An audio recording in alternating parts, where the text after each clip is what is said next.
With the back-to-school season in full swing, there's a lot at stake for families, but also for economists and politicians. Many families have slim budgets because of how expensive food and gas are, and that's cut into the money families use to shop.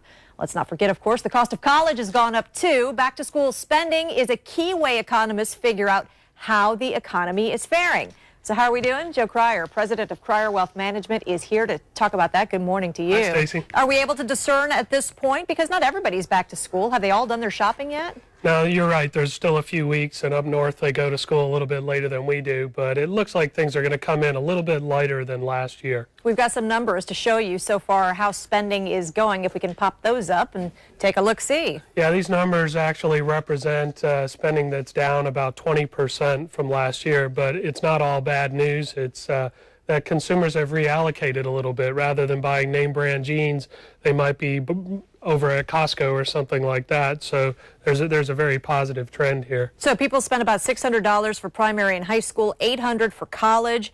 Total spending, $72 billion. $72 billion. Wow. It's the second largest season, of course, behind the holiday season. And just to put that into perspective, we spend about $85 billion a year on our pets in the United States. So, are you kidding me? Not to say anything about the kids, but yeah, the numbers are pretty giant here when we talk about, about a 3-week shopping period. And as you mentioned, it's a key for economists as far as gauging how the whole economy is going. Okay, so because it's down, are people worried?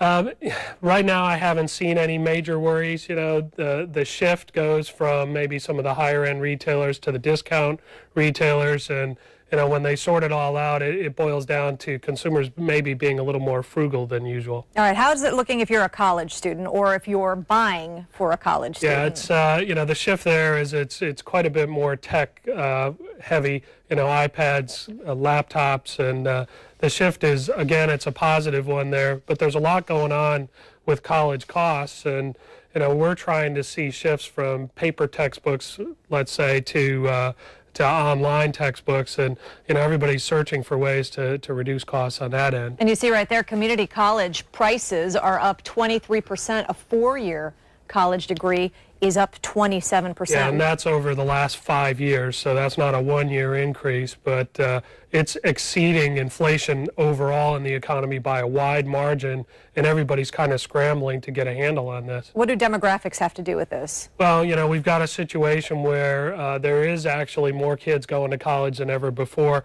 Things like the Florida prepaid college program have been wildly successful in at least getting that mindset where kids are going to college.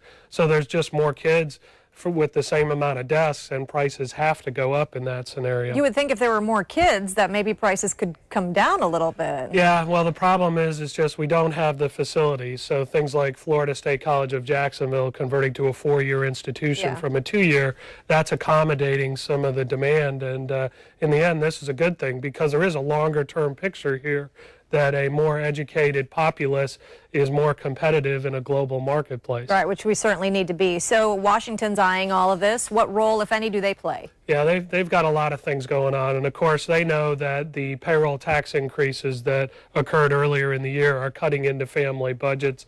On the flip side, there's been a bipartisan bill to negotiate lower student loan rates. So they're trying to come at this from every angle. And they do know that education is out of control. President Obama has kind of stated that he wants this to be a focus of, the last couple of years of his term here. And what do you recommend families do to prepare for the costs of going back to school, going to college? Yeah, I say keep it frugal. Don't worry about the kids being in the highest end clothing or tennis shoes or whatever. And of course, start saving early. I mean, it's a good idea. If you're having a baby right now, go out there and start saving some money, even if it's $10 a week. That adds up and can save a heck of a lot of money down the road. But as a financial planner, of course, you always hear save for your retirement first because your kids can pay off their student loans. You can't do anything if you don't have the money in the bank for your retirement. For sure. And, most families don't actually start saving seriously for retirement until the kids are sort of off of the family payroll, if you will. So you're right. If you can be simultaneously doing both a little bit by the time the kids graduate from college, you're in a much better position than those who didn't prepare. All right, Joe Krier, president of Krier Wealth Management. Bruce, over to you.